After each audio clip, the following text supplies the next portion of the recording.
Kello, qu'est-ce que t'as? ليه كده يا شنو؟ والله ما انا عارفه نكون مت. انا على جنبي لينا. Je crois que je suis pas normale. انت قاعد تشوفي انا حسيت من شفتك. J'ai été conçue pendant la nuit des astres. Nous l'appelons Samson. C'était une nuit d'amour, de folie et de liberté. T'as entendu tout ce qu'on raconte sur Aya? انت من جيتي في الهله ده ما جيتي لين اللي بحر سما بس المليون ما سبوا كل السنه سبا لنا العيال الاطفال الرداين كله ماتوا عشان ده انينا ما جمعنا الهله ده قلنا امور قليله. Bonjour Mohamed Saleh Haroun. Bonjour. Merci pour ce petit entretien par rapport à votre dernier film, Soum Soum, La Nuit des Astres, distribué par KMBO en France, qui donc, du coup est actuellement en salle, vous pouvez découvrir. J'avais du coup quelques petites questions parce qu'on n'avait pas forcément beaucoup de temps, mais j'étais curieux d'avoir notamment sur 3 axes autour du film qui m'avaient beaucoup touché. Tout d'abord, c'était par rapport du coup au contexte, parce que pour resituer, vous êtes un metteur en scène qui vient du Tchad, qui est une région de Centrafrique, et vous êtes maintenant installé plutôt vers Bordeaux, mais quasiment tous vos films abordent plus ou moins directement la question justement du Tchad. Oui, parce que je pense que j'ai quand même réalisé un film à Bordeaux, un téléfilm qui s'appelle Sexe, Gombo et Beurre Salé, en 2007 je crois, donc entre Bordeaux et le bassin d'Arcachon.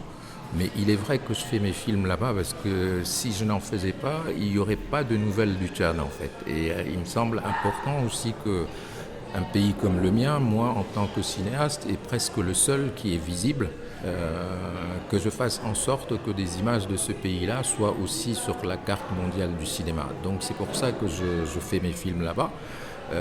J'ajoute aussi que en fait pour les artistes, ce qui est important, la mémoire qu'on porte, c'est vraiment celle de l'enfance en fait. Et moi j'ai grandi, je suis né là-bas au Tchad, j'ai grandi jusqu'à l'âge de 20 ans, j'étais là-bas. Donc j'ai une mémoire qui est assez puissante, enfin tout ça, liée à ce territoire-là, et donc j'y retourne à chaque fois. Par rapport au décor du film, on se situe dans un village qui est assez isolé. Comment vous l'avez trouvé, même en général, comment vous recherchez vos décors par rapport à ce que vous voulez filmer, mais aussi par rapport au cadre que vous recherchez en tant que cinéaste, pour l'esthétique? En fait, le village est assez connu parce qu'il y a ces paysages-là qui sont ceux du plateau de l'Enedi. Le plateau de l'Enedi, c'est un site qui est classé au patrimoine mondial de l'UNESCO. Donc il est majestueux, il est incroyable. Les Tchadiens ne le connaissent pas beaucoup parce que c'est assez éloigné de la capitale. Et moi, quand j'y suis allé pour la première fois, en fait, j'ai été impressionné par le rapport qu'entretiennent les habitants avec toutes ces montagnes et ces rochers. Il y a une histoire et je me suis dit qu'il fallait en fait creuser dans ces légendes-là et ces connexion entre ce paysage et les personnages qui y vivent. C'est comme ça que j'ai écrit le scénario et j'ai voulu en faire un conte, quelque chose d'assez mythologique, et j'espère y être arrivé, quoi. Mais justement, par rapport à ce village, vous l'avez déjà en tête avant d'écrire, ou c'est après que vous avez fait des repérages, que ce soit d'ailleurs pour ce village ou même pour d'autres décors, comme par exemple la caverne avec le lac, ou même donc, du coup à la fin avec justement cette vallée? Non, j'ai écrit le scénario avant de découvrir en fait les décors, et c'est pendant les repérages, les premiers repérages, que j'ai essayé de modifier. En fait, moi je travaille toujours comme ça, même si une fois que le scénario est fini, qu'il est financé et tout ça, je modifie pas mal de choses. Même le début du film, par exemple, avec ce vieil homme qui parle de la pluie et tout ça, ce n'était pas prévu. Mais quand je suis arrivé, après les premiers ou les deuxièmes repérages, je suis retourné là-bas et en fait, il y a eu des inondations et les maisons étaient effondrées. Et je ne pouvais pas en fait filmer ce village avec des maisons effondrées sans donner d'explication aux spectateurs. Donc j'ai intégré ça dans le film pour apporter un peu de force aussi, parce que je pense que ça apporte quelque chose à l'histoire. Et donc moi je suis ouvert tant que je ne tourne pas, et même quand je tourne en fait je modifie énormément les choses, quoi. C'est jamais un scénario figé que j'essaye d'illustrer, quoi. J'essaye vraiment de prendre tout ce qui vient. C'est très important d'être ouvert en fait au réel, quoi. Le réel, il faut l'accepter et essayer de travailler avec. Justement, par rapport au réel, moi je définirais beaucoup le film comme une œuvre de réalisme magique, où justement, comme vous le dites, on est souvent à deux chemins du compte. Et du coup, comme vous l'avez dit, vous travaillez aussi pas mal avec le contexte de ce que je vois sur, je dirais pas forcément géopolitique, mais au final on s'en rapproche un petit peu, notamment par rapport à ces inondations. Mais en général, quand vous écrivez, comment est-ce que vous gérez justement ce mélange des tons entre l'aspect purement réel et voire social par rapport au destin de ces femmes au Tchad, mais aussi du coup sur la question du conte? Oui, en fait, j'ai beaucoup lu Gabriel Garcia Marquez, hein, et c'est quelqu'un qui m'inspire beaucoup. C'est vraiment, il est au panthéon des écrivains que j'admire, que j'aime. Et non, je voulais faire un réalisme magique, en fait, où la magie opère, en fait, elle fait partie du quotidien. C'est-à-dire que le fantastique et tout ça, le merveilleux n'est pas très loin, en fait. Les gens vivent avec.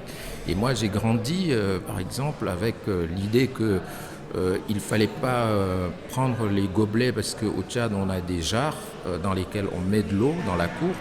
On nous disait de ne pas prendre le gobelet le soir, qu'il fallait laisser le gobelet à côté de la jarre parce que la nuit, les morts viennent se désaltérer. Donc j'ai toujours grandi avec le fait que les morts n'étaient pas très loin et qu'il fallait penser en permanence à eux. D'où même en fait cette pratique que vous avez pu connaître, sans doute des gens qui ouvrent une bouteille, ils versent un petit peu de liquide en fait sur le sol pour les ancêtres. Il y a un rapport comme ça qui permet, je pense, tout simplement d'avoir une autre vision du monde. Et c'est ça que j'essaye d'intégrer le plus naturellement et de manière assez artisanale, parce que je ne voulais pas faire appel non plus à une technicité énorme. Je ne voulais surtout pas trop d'effets spéciaux, quoi. Donc c'était vraiment faire en sorte que les choses se passent de manière naturelle et tout. Et vous savez, le magique, il fait partie c'est une création du cerveau, quoi. Je pense qu'on peut, n'importe qui, à un moment donné, en rêvant comme ça, on peut s'imaginer que la grand-mère est en face de soi. Il faut croire en cela, en fait. Il faut croire en cela pour en donner une représentation. Je ne dis pas qu'il faut le vivre tous les jours, mais on peut tout simplement, il faut accepter cela. Il faut accepter cela comme quand on entre en voyage, voilà, quoi. C'est un peu comme ça que j'ai conçu le film, une sorte de voyage. Et d'ailleurs, du coup, comme vous le dites, il y a peu d'effets vraiment sophistiqués dans le film. Les tout débuts avec les visions sont très bruts et on utilise vraiment des moyens assez classiques qu'on utilisait dès les débuts du cinéma. Et c'est aussi quelque chose que vous pensez dès l'écriture ? Oui, tout à fait. J'ai pensé cela dès l'écriture parce que je voulais aussi, en fait, une sorte d'hommage en fait au premier film au cinéma du début qui était enchanteur tout simplement, c'est-à-dire que c'était une sorte de voyage, quelque chose, un univers assez bizarre comme ça, et je voulais atteindre un peu cette pureté là, et je suis vraiment très content parce que le mot pureté a été utilisé hier. J'étais à Bayonne et il y a une femme qui a utilisé ce mot là, et je voulais atteindre un peu cette espèce de pureté en fait où par une sorte de naïveté, en fait, on accepte que les choses se passent ainsi, quoi. C'est ce contrat-là que je propose aux spectateurs. Et du coup, pour revenir au début, vous parliez du fait que vous aviez besoin aussi de mettre en avant le Tchad au sens pour donner des nouvelles du pays à chaque film. Est-ce que pour vous, ça rentre aussi dans cette catégorie qui est plus fantastique, mais qui en même temps raconte aussi, d'une certaine manière, une forme de... Enfin, la vision qu'on peut avoir de la société de l'intérieur ? Absolument, oui, et je pense que c'est aussi accepter qu'il y a une autre vision du monde possible, en fait, malgré tout ce que nous présente le cinéma dominant et tout ça. Et moi, de là où je viens, du Tchad, il y a ces croyances, il y a ces connexions avec les paysages, et c'est une autre façon de vivre, en fait, sa vie, et je voulais montrer cela, qu'il n'y avait pas seulement une façon de voir le monde, mais qu'il y en a plusieurs, et que moi, je voulais donner cela, d'autant plus que vous savez, les images de cinéma fonctionnent un peu comme si c'était un puzzle en fait mémoriel pour nous tous. Moi, par exemple, je suis allé plusieurs fois aux États-Unis, mais je ne suis jamais allé à Monument Valley. Et pourtant, je connais cet endroit par le cinéma, parce que le cinéma l'a montré, l'a magnifié, etc. Et là, pour le coup, aux spectateurs du monde entier, je leur offre en fait cet espace-là, ce paysage qu'est l'Enedi, et qu'ils n'ont jamais vu en fait. C'est la première fois qu'ils voient ça. Ça fait partie aussi du travail du cinéma que de dire qu'il y a certaines parties du monde qu'on ne connaît pas et que le cinéma nous permet en fait d'y accéder. Et même par la même occasion, il y a certes des figures très connues du cinéma, notamment fantastique, comme la sorcière, les fantômes, mais pareil, est-ce que vous avez comme but aussi de redistribuer les cartes à ce sujet, de changer un peu la vision qu'on peut avoir de ces figures et évidemment de les mettre dans un contexte qui se rapporte aux différents mythes africains? Absolument, oui, il fallait retravailler ça avec les mythes africains et c'est pour ça que je parlais de contes mythologiques. Moi, donc, c'était très important de rendre compte de la figure de la sorcière, comment elle est perçue, est-ce que réellement il existe des sorcières ou est-ce que c'est des gens marginalisés parce que tout simplement il s'agit de femmes seules, indépendantes et libres et pour le coup le patriarcat n'en veut pas parce qu'elles pourraient éventuellement devenir un exemple pour d'autres femmes. Donc c'est aussi ça que je ne voulais pas travailler juste la figure de la sorcière telle qu'on l'a vu dans le cinéma dominant, encore une fois, comment on travaille ça et on en fait des films d'horreur. Ici c'est pas le cas, à la limite le film prend le parti de celles qu'on considère comme des sorcières ou des maudites. Aya en l'occurrence, qui est jouée par Ashwar Abakar Suleiman ou Maïmouna Miyawama qui joue le rôle principal et qui joue le rôle de Kelou. Oui, parce qu'en plus, c'est du coup deux personnages qui sont elles-mêmes entre guillemets souillés par le sang, mais qui ne sont pas de la même manière. Et j'ai l'impression qu'il y a quand même une réactualisation aussi par l'émancipation féminine et justement ce désir de sortir du patriarcat qui est aussi insufflé dans le projet. Absolument, oui, parce que c'est deux femmes qui, en fait, dès le début, en fait, dès le commencement, elles sont indexées comme ça, dès la naissance, pour le personnage principal, Kelou, parce que sa mère lui a donné naissance et puis elle est morte en couche. Donc on estime qu'elle est porteuse d'une malédiction, qu'elle est à l'origine de la mort de sa mère. Et de l'autre côté, Aya, en fait, qui est née à la suite de cette bacchanale, en fait, qui s'appelle la Nuit des Astres, et que le patriarcat veut complètement oublier, parce que le patriarcat, il est aliéné aussi aux religions révélées, et pour le coup, il ne veut absolument pas qu'on lui rappelle qu'il a été comme ça. Donc c'est aussi ça, et cette aliénation, c'est aussi parce que ça renforce le pouvoir du patriarcat, et ça permet au patriarcat d'être toujours en domination. Donc voilà deux figures marginalisées qui, sans faire trop de bruit, en fait, là encore, elles ne manifestent pas, mais à bas bruit, elles essayent de trouver des solutions. Et justement, en parlant de Kelou, je voulais un petit peu parler de la distribution, notamment de Maïmouna Miyawama. Globalement, comme vous l'avez dit, au Tchad, on filme peu le cinéma et du coup, à part un acteur, tous sont nouveaux, amateurs. Comment est-ce que justement vous gérez cette distribution? Comment vous recherchez vos acteurs? Et même comment vous les incluez sur le plateau? En fait, mes acteurs, je les cherche vraiment dans le quartier avec des connaissances, mes assistants qui connaissent des gens et qui viennent pour le casting. Et comme je n'ai pas de proposition, une palette de gens qui se présentent, pour le rôle de Kelou, j'avais deux filles. J'ai choisi Maïmouna parce qu'elle avait quelque chose. Physiquement, enfin son corps parle, elle est capable d'exprimer par ses mouvements, par son corps, enfin les émotions qu'elle ressent, c'est pour ça que je l'ai prise. En réalité, c'est les professionnels comme Éric Ebouané qui doivent apprendre à s'intégrer en fait avec les non-professionnels, c'est-à-dire faire comme s'ils n'étaient pas professionnels.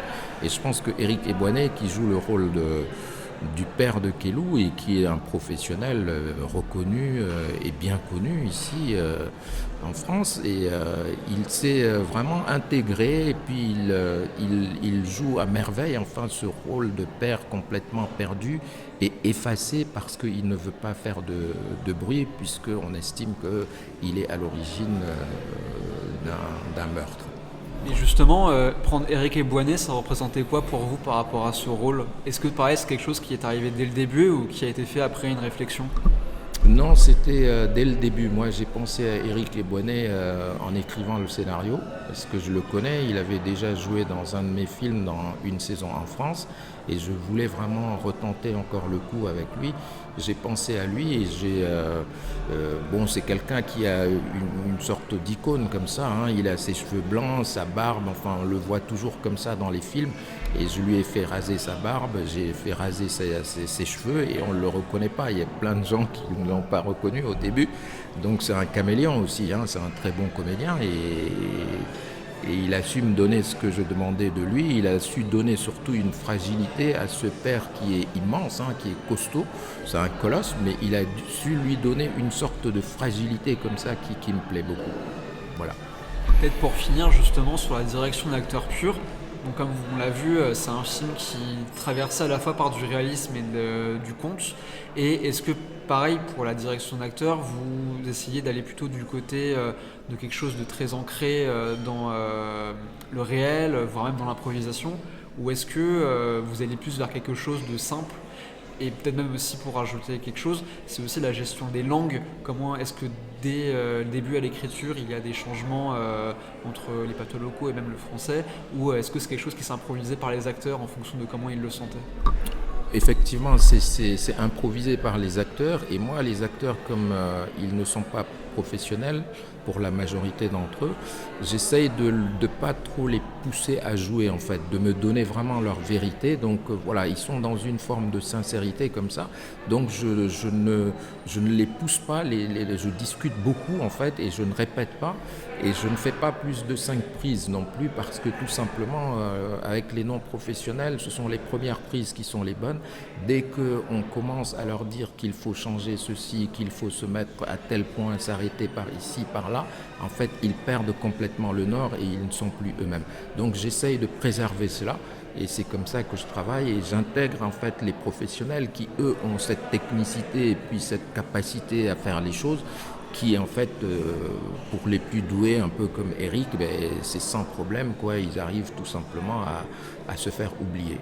Voilà. Merci beaucoup. Le film est actuellement en salle et on vous invite à le découvrir, j'imagine. Oui, écoutez, oui, c'est un film qui est enchanteur pour moi, qui est vraiment merveilleux et j'ai fait pas mal d'avant-premières un peu partout en France et les retours sont vraiment excellents et je suis ravi. Donc si vos auditeurs peuvent aller le voir, ça ne peut me faire que plaisir. Merci à vous. Je sais même pas qui je suis. Une fille maudite? Une sorcière? Mon fils mérite mieux que toi, fille de sang.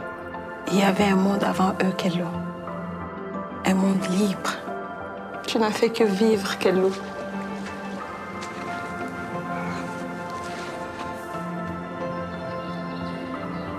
Il n'y a aucune faute en toi. N'aie pas peur, Kello. Demain t'attend.